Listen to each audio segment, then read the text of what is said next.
ওই অপারেশনের টাকাটাও আমি আমার থেকেই দিছি তাকে, কারণ আমি তাকে পাচ্ছিলামই না। তখন আমি বুঝে গেছি আমি কি লোককে বিয়ে করছি। তবে আমি সিঙ্গেল থাকতাম, আমার লাইফে আমি ভালো ছিলাম। আমি একে দেখলে আমাকে মনে হয় আমি সুস্থ ভাইয়া। আর যখন আমার দরকার হয়েছে তখন আমি তাকে পাইনি। কিভাবে পাবো? সে তো তার মামাতো বোনের সাথে তো খুব মস্তি করতেছিল। যেদিন আমার অপারেশন, আমি তারপর দিনের বাসায় আসছি, আমি ফোন করে জানতে পারি সে তার মামাতো বোনের সাথে বাইরে স্টে করতেছিল। নট অনলি ইভেন আমার সাথে যখন রিলেশন ছিল তখন আমি হাতে নাতে ওকে ধরছি। ওর এক ফ্রেন্ডের বোনের সাথেও লিভিংয়ে ছিল 2-3 বছর। ওই মেয়ের সাথেও সেম কাজ করছে। আমার যে ব্যাকগ্রাউন্ড আছে এটা সবাই জানে, আমি পাবলিক ফিগার, সবাই জানে। আমি বোল্ড, হ্যাঁ আমি ওয়েস্টার্ন কালচার ফলো করি। সে তো অন্ধ ছিল না ভাইয়া, সে আমার বোল্ডনেস দেখেই আমার কাছে আসছে। সে আমার শর্ট ড্রেস পরাও দেখে আসছে। আমি তো এরকম লাইফের জন্য তো আমার সবকিছু তাকে দিয়ে দিই নাই।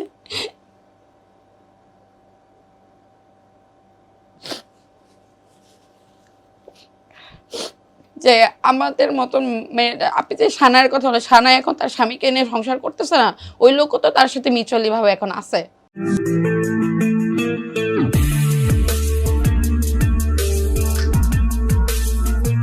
মানে আগে যেরকম হচ্ছে তার থেকে যে অ্যাপ্রোচটা সেটা আস্তে আস্তে কমে গেছে। এখানে ওর নানি অসুস্থতা কিছু না, এখানে অন্য কিছু চলতেছে। যেহেতু আমাদের বিয়ের অনেকদিন হয়ে গেছে, রিলেশন অনেকদিন হয়ে গেছে, যেহেতু আমরা একটু সেটেল হচ্ছে, তো আমাদের হচ্ছে এবার বেবিটা রাখা উচিত। বিশ্বাস করবেন না ভাইয়া, পা ধরে কান্না করে দিছে। আমি তোমাকে আমার ফ্যামিলিতে নিতে পারি নাই, আমার টাকা পয়সা ইনকাম নাই, তোমার কাছ থেকে টাকা নেই, আমি কিছু করতে পারি নাই, আমার কোনো মানে নিজের কোনো ওয়ে নাই। হ্যাঁ, এই মুহূর্তে এই বাচ্চাটা আমার পক্ষে অ্যাকসেপ্ট করা পসিবল না। আমি তোমার গার্লফ্রেন্ড না, এখন আমি তোমার বিয়ে করা ওয়াইফ। তুমি যদি তোমার সংসার ঠিক আছে, তুমি আগে সংসারটা করো। আমার কাছে মনে হচ্ছে বিয়ে করে আমি সংসার করতেছি, তুমি করতেছো না। তোমার আসার দরকার তুমি আসতা, তোমার শোয়ার দরকার তুমি শুইতা, তোমার খাওয়ার দরকার তুমি খাইতা, তুমি চলে যাইতা। আমি একটা ছেলে মানুষ থাকতে আমি কেন ইনকাম করে তোমাকে খাওয়াবো? আমি কেন বাইরে যাব? আমি 10 জন আমার মুখ কেন দেখবে? তার একটা কথা, আমি ব্যর্থ, আমি পারি না। কেন পারবে না? তুমি পুরুষ মানুষ না? আমাকে দেখে আমি এরকম না। আপনি বলেন না যে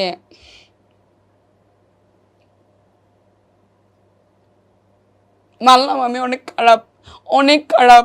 তারপর আমি আমার খারাপ সাইড থেকে এই লোকটাকে অনেক কিছু করার ট্রাই করছি যে না, সে আছে আমার গার্জিয়ান, সে আমাকে সাপোর্ট করুক। কারণ আপনার ওই ব্লিডিং এর কারণে আপনার একটা টিউবটা আমরা ফালাইছি, আপনার আরেকটা টিউবে ড্যামেজ হয়ে গেছে। কোন হসপিটালে ছিল? পপুলারে। ধানমন্ডি নাকি উত্তরা? ধানমন্ডিতে। আমি আগে এবার কেয়ারে গেছিলাম। তো এবার কেয়ারে যেহেতু ওই অপারেশনের টাকাটাও আমি আমার থেকেই দিছি তাকে, কারণ আমি তাকে পাচ্ছিলামই না। তখন আমি বুঝে গেছি আমি কি লোককে বিয়ে করছি। তবে আমি সিঙ্গেল থাকতাম, আমার লাইফে আমি ভালো ছিলাম। ও যে আমার এই ক্ষতি করে গেছে, এই ক্ষতির মাসন দিতে পারবে? নট অনলি টাকা। আমি একে দেখলে আমাকে মনে হয় আমি সুস্থ ভাইয়া। মানলাম আমি অনেক কিছু বোকামি করছি, আমার অনেক কিছু বোঝার ছিল। কিভাবে বুঝতাম? ওই লোকটা তো আমাকে ওরকম ফিল করাই নেই কখনো। 2টা মিনিটের জন্য একা ছাড়তো না। আর যখন আমার দরকার হয়েছে তখন আমি তাকে পাইনি। কিভাবে পাবো? সে তো তার মামাতো বোনের সাথে তো খুব মস্তি করতেছিল। যেদিন আমার অপারেশন, আমি তারপর দিনের বাসায় আসছি, আমি ফোন করে জানতে পারি সে তার মামাতো বোনের সাথে বাইরে স্টে করতেছিল। কোন ওয়াইফ সুস্থ থাকবে দ্যাট টাইমে?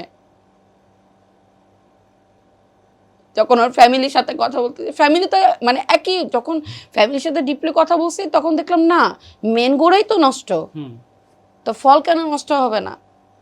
আপনি একটা কথা চিন্তা করেন, একটা ওয়াইফ আছে জেনে সত্য, আরেকটা বিয়ে কিভাবে করায় একটা ফ্যামিলি?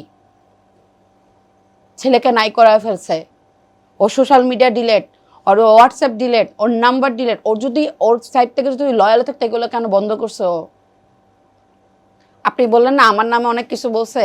আমি যখন ওর সাথে পোস্ট করছি আমাকে অনেক মেয়েরা অনেক কিছু বলছে, আমি চাইলে দেখাতে পারবো। ও আমার পিঠ পেছনে অনেক কিছুই করতো, আমি বুঝতামই না। নট অনলি ইভেন আমার সাথে যখন রিলেশন ছিল তখন আমি হাতে নাতে ওকে ধরছি। ওর এক ফ্রেন্ডের বোনের সাথেও লিভিংয়ে ছিল 2-3 বছর। ওই মেয়ের সাথেও সেম কাজ করছে। তো তারপরে এখন তুমি কি ওকে ধরো না? এরপরে আমি আইনে আশ্রয় নিছি, এখন দেখা যাক আইন আমাকে কতটুকু হচ্ছে ওর হেল্প সাথে করে। কথা হয় নাই যে কেন এটা তার করলা? ফ্যামিলি সাইড থেকে শোনেন ভাইয়া, ধরলাম ও খারাপ, ধরলাম ওর অনেক ছিল, ঠিক আছে, হুম ওর ফ্যামিলি তো আমার সাথে কথা বলতে পারতো, অফ কোর্স। ওর ফ্যামিলি তো আমার সাথে বসতে পারতো, হুম জিরো, তাদের এফেক্ট জিরো। তার ফ্যামিলি থেকেও হয়েছে, ঠিক আছে মানলাম সব ভুল আমার, আমি যে টাকাগুলো দিছি, হুম আমি যে শারীরিকভাবে ক্ষতি হয়েছি, রাইট। হ্যাঁ, এটার মাসুল তার ফ্যামিলি দিতে পারবে? ভাইয়া সব কিছু বাদ দিলাম, তারা তো আমার সাথে একটু বসে কথা বলতে পারতো। হুম আমি তো তাদের ফ্যামিলি, তার ছেলের বউ ছিলাম, তার ভাইয়ের বউ ছিলাম। আমি তো এরকম লাইফের জন্য তো আমার সবকিছু তাকে দিয়ে দিই নাই।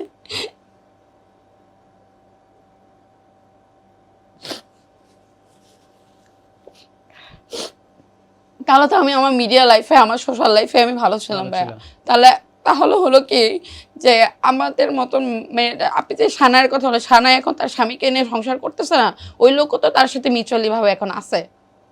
এটা হচ্ছে আমি যাকে চাচ্ছি তার মেন্টালিটি কিরকম, বিকজ তার মেন্টালিটি হচ্ছে মানুষকে প্রতারণা করা, মেয়েদেরকে প্রতারণা করা, ওর টার্গেটই থাকে, ওর টার্গেটই থাকে এক এক সময় এক এক মেয়ে হচ্ছে এরকম ভাবে প্রতারিত করতে। সে যদি আসলে পুরুষ মানুষ হতো, সে আজকে আমাকে সেটেল করতে নিজে সেটেল হইতো, বলতো ঠিক আছে আমার ফ্যামিলি মেনে নেয়, আমি তোমার সাথে আসি, আমি তোমার গার্জিয়ান। বাট আইনিভাবে কোনো মেয়ে ওকে ফেস করে নাই? কাহিনীটা আমি আনছি তো কয়েকদিন আগে, আমি না, তো but পুরো এত আগে যারা বললা আগে ও করছে ভাইয়া, এরকম? যে মেয়ের সাথে ওর কাহিনীটা আমি ধরছিলাম, মানে আমার বিয়ের আগে, ওই মেয়েটাও মানে অনেকগুলো বিয়ে করছে। হুম এখন স্বাভাবিক যে মেয়ের এতবার বিয়ে হয়, সে হচ্ছে তো চাবে না যে তার ফ্যামিলি বা ইয়ে হোক, হয়তো বা আসে নাই, হয়তো ওই মেয়ে ওর সাথে ওরকম সিরিয়াস ছিল না, বাট আমি তো সিরিয়াস ছিলাম, কারণ আমার তো এরকম ব্যাকগ্রাউন্ড নাই।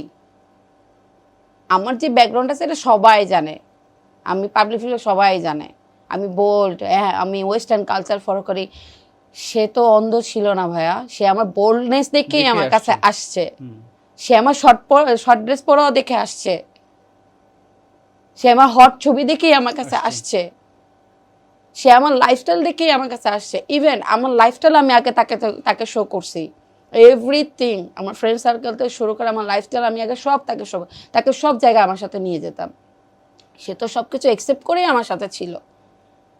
ছিল কেন এখন আমি বুঝতে পারছি, তার আমার টাকাগুলো দরকার ছিল, তার একটা সাপোর্ট দরকার ছিল। সে একটা বেকার ছেলে, নর্থ সাউথ থেকে আপনার বিবিএ পাশ করা একটা বেকার ছেলে, সে কিছু করতে পারতেছে না, তার ফ্যামিলি তাকে সাপোর্ট করতেছে না। আপনি কি মনে করেন ওর ফ্যামিলি ওকে অনেক পছন্দ করে?